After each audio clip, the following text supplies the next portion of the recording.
Dans l'actualité également, ce soir, la fin des tests remboursés pour les non-vaccinés. À partir de demain, finit donc la gratuité. Depuis le début de la crise, plus de 150 millions de tests ont été effectués en France pour un coût total de 5 milliards d'euros pour la sécurité sociale. Mais à partir de demain, Lauriane Pellao, les règles vont donc changer. En effet, Elodie, ils ne seront plus pris en charge par la sécurité sociale si vous êtes une personne non vaccinée et sans ordonnance. Il y aura des exceptions si vous êtes mineur, lycéen majeur, cas contact identifié par l'assurance maladie ou si vous bénéficiez d'un certificat de contre-indication vaccinale ou de rétablissement. Finalement, ce ne sont que les tests de confort qui seront payants. L'objectif de la caisse primaire d'assurance maladie, c'est de ne pas freiner les dépistages de ceux qui auraient des symptômes et d'inciter à la vaccination. Écoutez.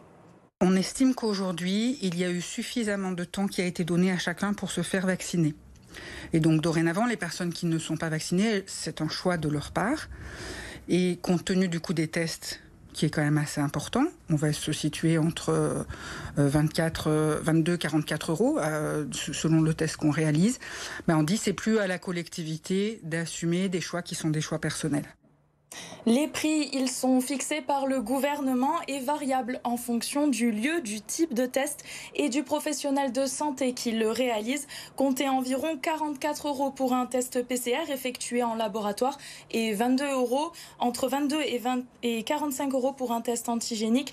Concernant les autotests, ils ne coûteront que 5,20 euros, mais attention, ils ne permettront plus d'obtenir le pass sanitaire dès demain. Dans le département, seule une minorité de personnes devront sortir leur porte-monnaie. 80% des Rhodaniens ont déjà reçu une première dose.